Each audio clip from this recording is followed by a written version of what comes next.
losing to Green Bay, how we lost to them, letting them run the ball up and down the field on us. You should be angry. You should be frustrated. If you're not, then I think we got the wrong guys on this defense. If you're walking around here like everything is fine. Obviously, us needing to stop the run to be better on defense overall, but I think we're gonna be fine.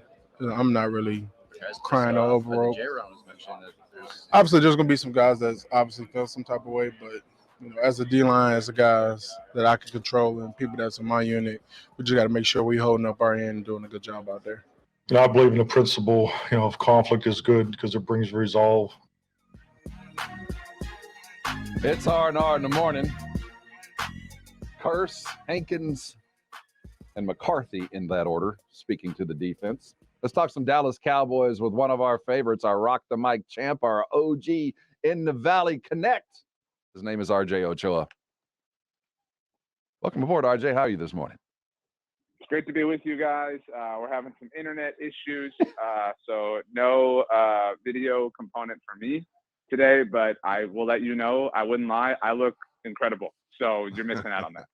Hey, I wanted to look you in your eyes and see how you look when, I ask you about being owned by a certain quarterback named Aaron Rodgers along with my Bears, which you told me is not a flex. Like, hey, you can't flex that, but I'm just saying it's misery loves company, and your Cowboys are owned by Aaron Rodgers. And I just wanted to look in your eyes when I asked you that, but I can't. I mean, I will say this, Rudy. My dog's name is Bear. He is not a fan of the internet repairman. So Aaron Rodgers has a room in my house completely rent-free. So that sucks, and I hate that.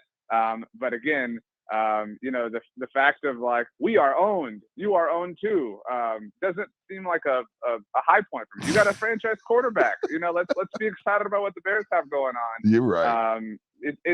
It's disappointing. It's frustrating. I'm with J-Ron. I mean, this was an opportunity, to be frank, to show a middle finger. I want to do that. Like I've been tortured by this man. And the most annoying part isn't even that the Cowboys lost. It's that they breathed life into this stupid narrative that Aaron Rodgers and the Packers are back. They won't, but I hope the Titans somehow find a way to win tonight.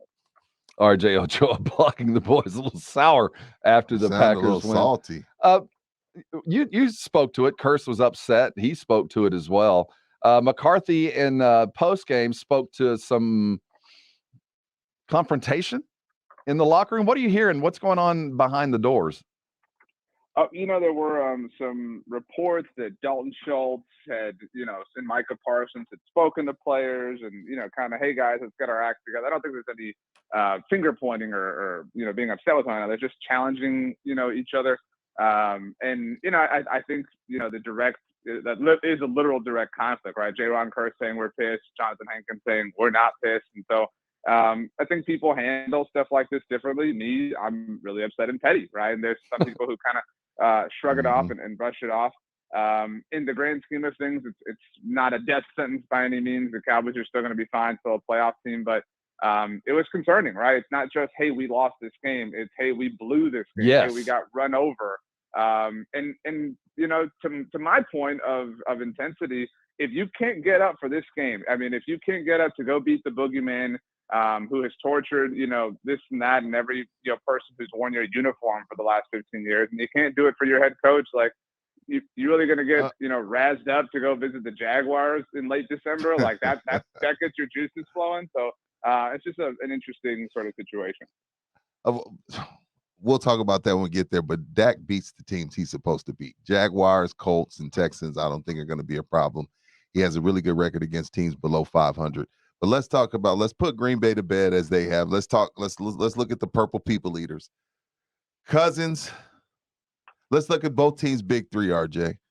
Cousins, Dalvin, Jefferson, Dak, Zeke, CD. Who has the better big three? Well, I would argue that Tony Pollard is the third leg of his tripod. I didn't know where to go. I feel like Zeke's playing this week, so I said Zeke, but I kind of feel like it's Pollard too. Just so you know, we agree there. Right. to your point though, the program will have Zeke on it, so to speak. I mean, that Right. just kind of makes it an interesting situation. Look, I'm a believer in the Vikings. On the SB Nation NFL show back before the season started, I picked the Vikings to beat the Bills in the Super Bowl. I picked Kirk Cousins to win MVP, and I did it Wow. before Michael Irvin made it a joke. So I mean, and a lot of it was, I believe in their cast. I believe in Dalvin Cook and Justin Jefferson and Adam Thielen and KJ Osborne. They didn't even have TJ Hawkinson at the time. I think Zadarius Smith was an incredibly underrated free agent signing for a defense that had just kind of been victim of some bad luck in the past. Plus, they got rid of the bad vibes and Mike Zimmer and now have a forward-thinking head coach. And I certainly didn't expect them to be 8-1, but I do think the weakest link there is Cousins. As much as I believe in him personally, Justin Jefferson's the best receiver in the NFL, and Dalvin Cook is, top 5 running backs in the NFL. What was that about Jefferson? I think he's the best receiver in the NFL. I mean, who's better? Like Tyreek Hill? I mean, like Tyreek Hill is better. That's who is. Tyreek Hill is guys, better. Well, again, go ahead. Me and Rob just argued about this a few segments ago. So I think he texted you. I think he texted you. I'm not we just smart argued enough. about this. But go ahead, RJ. Even if you don't believe it, like the point is, like we're all in line at the ice cream store or ice cream shop, and like they're both flavors of ice. Like we're all getting ice cream if you pick Tyreek Hill or Justin Jefferson. Like so, it's really splitting hairs. And so Cousins is just further out as far as like rankings within his own position group. Whereas I think very highly of Dak. Look, Dak had a bad game in some stretches, and last week was one of those. You watch any kind of football game and some weird, ruling or challenges happening, and you kind of say out loud, you're like, man, I think they just got to kind of leave that as it stands. But if they had called it the other way, they probably wouldn't overturn it either. It's just kind of one of those things. That's how last week's game was, right? Like, had they won, I think we would have really sat here and been like, what an epic performance. Yeah, he had the interceptions, but he came back and overcame, et cetera, et cetera. Good But point. because the loss frames it, now we're left to kind of sit and point fingers at it. But Dak wasn't good enough. And I think that should be said. And not to live in that game, but, if you want to be a great quarterback, you get the ball back or with a minute left and you can win the game. You got to do it. You touch the ball first in overtime. You got to win the game. And not that Cousins isn't capable of that, but, I think the drama of these last few days, the Cowboys did have a 14-point lead. They did. Right, and the Vikings were trailing the Bills by a significant margin. Now, And they needed a 4th and 18 miracle. Like they needed a 4th and 18 miracle. But continue, RJ. That's the thing, so a lot of people were like, I can't believe the Cowboys are favored. I kind of can, like when you don't have to butterfly affect, our present moment a lot to get to both of these two teams being 7-2. I know you guys love Football Outsiders DVOA efficiency metric. Yep. The Cowboys are the 4th best team in the NFL by DVOA. The Vikings are 17th. And for perspective, the Packers are 15th. I want to throw something out with those numbers, RJ, real quick. I want to reflect on weird. something. As we talk about the Cowboys and the comparison between Dak and Kirk Cousins and the narrative that neither one of these guys can win a big game, and certainly with Dak Prescott about beating winning teams. What is he? I think he's 4-9 against teams with winning records lately. But there's another number in here that I saw, RJ, that might just, of quarterbacks playing against teams with winning records since 2019. Dak Prescott is number 1 in the NFL on yards per drop pack at 7.4.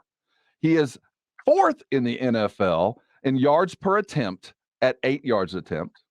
In quarterback rating, he is 6th in the NFL. This is only against winning teams with a 66 QBR, but he is 23rd at win percentage at just 30% against winning teams. Because it's a team game.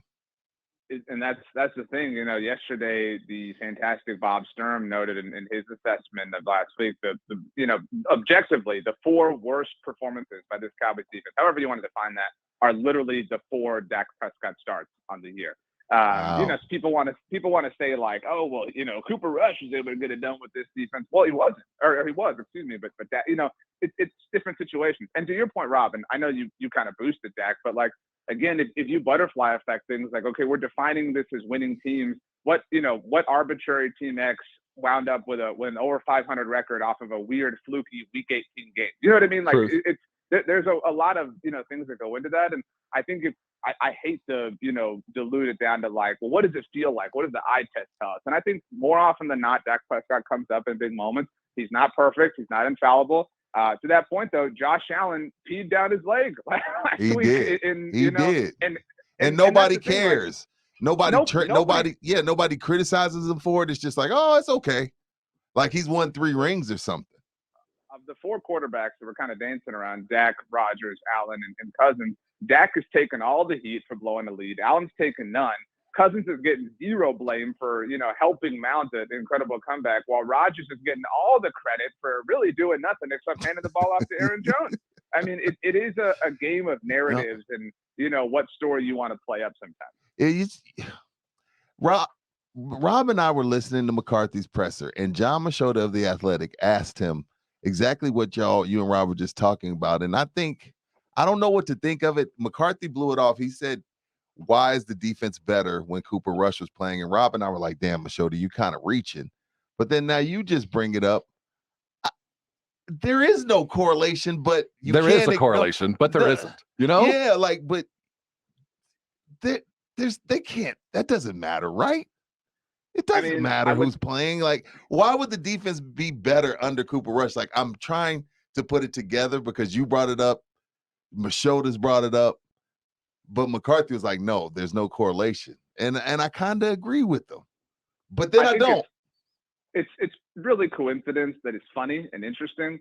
But it's kind of like, man, I get better at beer pong as I get more drunk type thing. You know what I mean? Like it's really not a true thing. But if you peel the onion back, it's like, well, are opposing teams more aggressive against the Cowboys when Dak Prescott's playing quarterback because they know they have to be, right? Like what is the psychological impact, so to speak? Because think about it. If you're playing the Cooper Rush-led Cowboys, you're like, I don't need to hit on 16. I'm good. This dude's holding 12. But if it's Dak Prescott, you're like, man, I need, because that dude's holding 20. Metaphorically speaking. And so it is coincidence. I do think there's some semblance of reality to it. Machota's great, but I do think it's a bit of a reach. I just think it was a perfect storm of thunk, and that makes for a long week, especially when it's the Packers and McCarthy and all this stuff. I'm guilty of making it a big deal myself, but it does seem like the Cowboys are way more into this week's game against the Vikings. I was fortunate to have Trayvon Diggs on our show at Blogging the Boys this week, and he referred to this game as one of one. He said, this is the one. He said, kudos to Kirk. He said, this is Kirk Cousins and Justin Jefferson. This is the one. So he was pretty juiced for this.